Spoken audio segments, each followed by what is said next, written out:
Om Swastiastu. Perkenalkan, saya Putu Ayudayana Dewi, NIM 198890160007, akan menjelaskan materi praktikum mengenai kelarutan hidrokarbon dalam air. Pendahuluan, senyawa hidrokarbon. Senyawa hidrokarbon merupakan senyawa karbon yang paling sederhana. Dari namanya, senyawa hidrokarbon adalah senyawa karbon yang hanya tersusun dari atom hidrogen dan atom karbon. Sifat fisik dari senyawa karbon yaitu A, titik cair dan titik didih. Yang pertama, makin besar massa molekul relatif atau makin panjang rantai karbon alkana dan alkena, makin tinggi titik leleh, titik didih, dan massa jenisnya. 2. Di antara alkana dan isomer-somernya, isomer yang bercabang mempunyai titik leleh dan titik didih yang lebih rendah. Yang B. Semua hidrokarbon sukar larut dalam air. Hidrokarbon mudah larut dalam pelarut nonpolar seperti CCl4 atau karbon tetraklorida.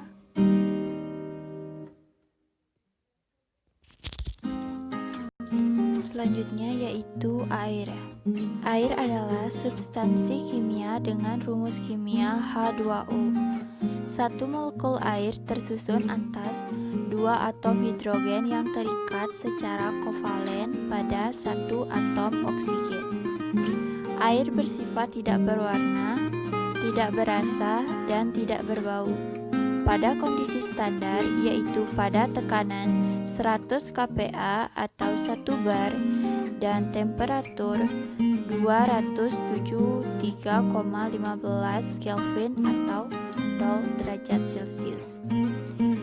Zat kimia ini merupakan suatu pelarut yang penting yang memiliki kemampuan untuk melarutkan banyak zat kimia lainnya seperti garam-garam, gula, asam, beberapa jenis gas, dan banyak macam molekul organik.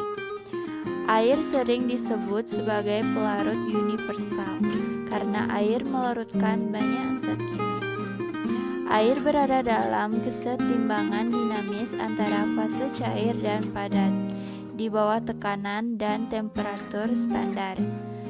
Dalam bentuk ion, air dapat dideskripsikan sebagai sebuah ion hidrogen H+ yang berasosiasi atau berikatan dengan sebuah ion hidroksida atau OH-.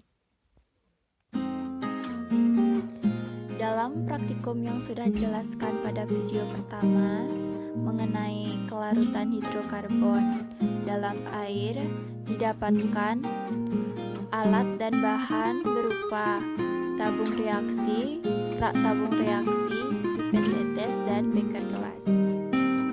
Sedangkan bahan-bahan yang dibutuhkan yaitu air sebanyak 2 ml dengan rumus molekul H2O, N-heksana sebanyak 10 tetes dengan rumus molekul C6H14, sikloheksana sebanyak 10 tetes dengan rumus molekul C6H12, sikloheksana sebanyak 10 tetes dengan rumus molekul C6H10, dan toluena sebanyak 10 tetes dengan rumus molekul C7H8. Selanjutnya yaitu tahapan praktikum. Yang pertama yaitu masukkan sebanyak 2 ml air ke dalam 4 tabung reaksi. Yang kedua, tambahkan sebanyak 10 tetes N-heksana pada tabung 1 lalu dikocok. Yang ketiga, tambahkan 10 tetes sikloheksana pada tabung 2 lalu dikocok. Yang keempat, tambahkan 10 tetes sikloheksana pada tabung 3 lalu dikocok. Dan yang kelima yaitu tambahkan sebanyak 10 tetes toluena pada tabung 4 lalu dikocok. Dari tahapan praktikum yang telah dilaksanakan terdapat hasil dan pembahasan. Hasil yang didapat yaitu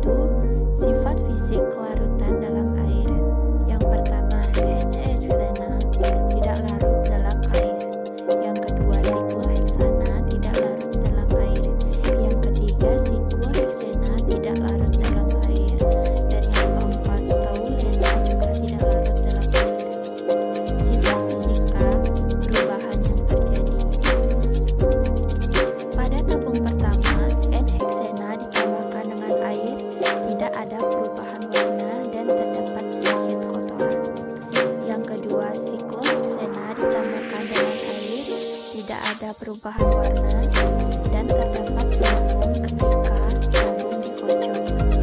Yang ketiga, sikloheksana ditambah dengan air, warna berubah sedikit kekuningan, namun tidak bercampur. Yang keempat, toluena ditambahkan dengan air, tidak ada perubahan warna dan terdapat gelembung pada tabung saat dikocok. Dan pembahasan yang didapat dari praktikum yang telah dilakukan yaitu dalam praktikum air ditambah senyawa hidrokarbon tidak dapat larut.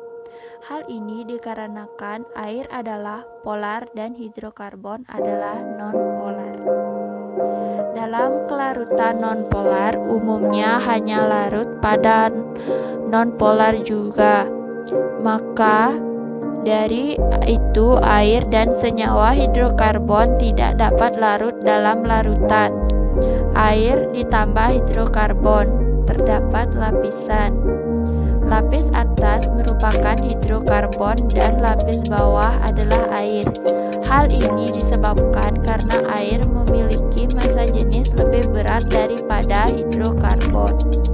Dalam percampuran air ditambah senyawa hidrokarbon, pada tabung 1, 2, dan tabung 4 tidak terjadi perubahan warna, sedangkan pada tabung 3 terdapat sedikit perubahan warna kekuningan namun